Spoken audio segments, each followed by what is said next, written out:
in another context. Okay, voila.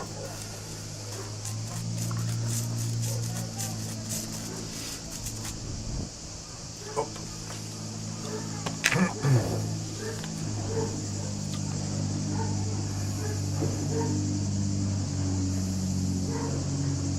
So when I was quite young, child, I spent one summer in Capri, and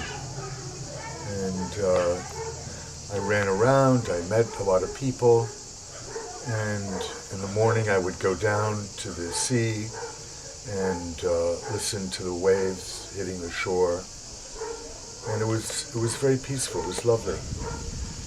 And 17 years ago I decided I was traveling around Europe with some watercolors I'd done based on the Colossus of Marusi by Henry Miller. And I thought, well, I should check my imagination against the reality of Greece.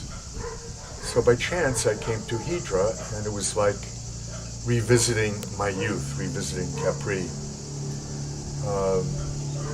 And that started a romance which has been very fruitful for me, because in a sense you're free here to explore your own imagination. And my work essentially is very autobiographical. So I use my own response to literature, for example, or poetry, or the landscape.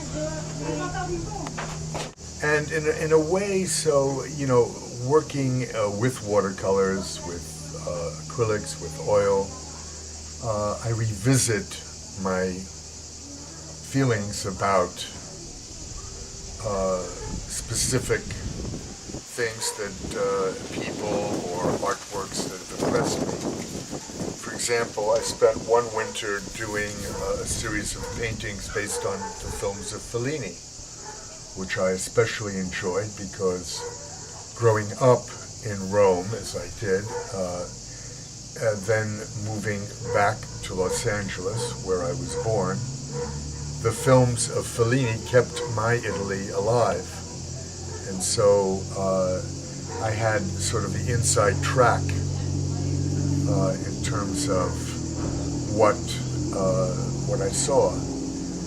And also, Rome was a wonderful garden where I explored antiquity, and I fell in love with the Etruscans.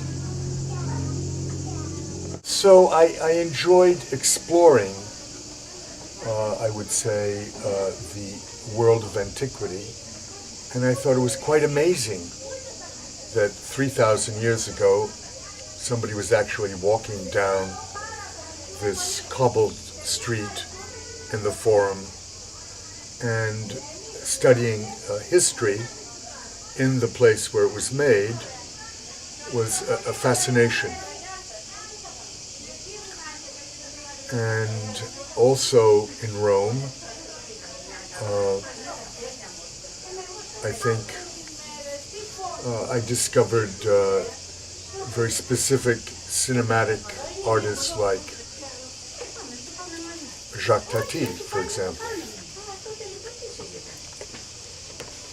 Cinema, in a way, presented me with a sense of gesture, and Jacques Tati, whose cinematic work is very much like a ballet, clued me into a certain kind of approach to art, which was theatrical and which allowed the gesture of a particular movement to give meaning to the image.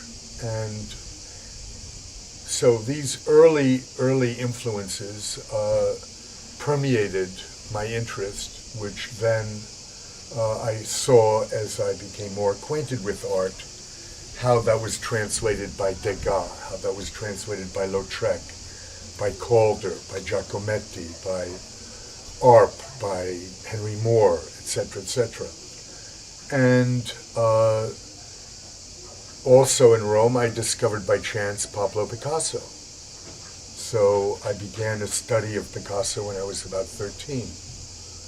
And when I was 18, David Douglas Duncan's book, The Private World of Pablo Picasso, gave a whole Mediterranean feel of a life. And so that appealed to me. And that's, I imagine why, essentially, I like being on Hydra, because it's very Mediterranean and it's quiet. And so the landscape of reality and the landscape of your own feelings are easily combined. And also being here, I've had the opportunity of meeting a lot of people from all over the world, which is a nice way to stay in touch with reality also. So actually Hydra is not that isolating, except in the winter, one is thrown back on their own devices. And so each winter I set a different sort of project for myself. Some winters I'll focus on painting, some I'll focus on sculpture, and also on writing. So I had a very colorful life, and my mother, who was a writer, my father was an actor, encouraged me to pursue whatever I decided was of interest.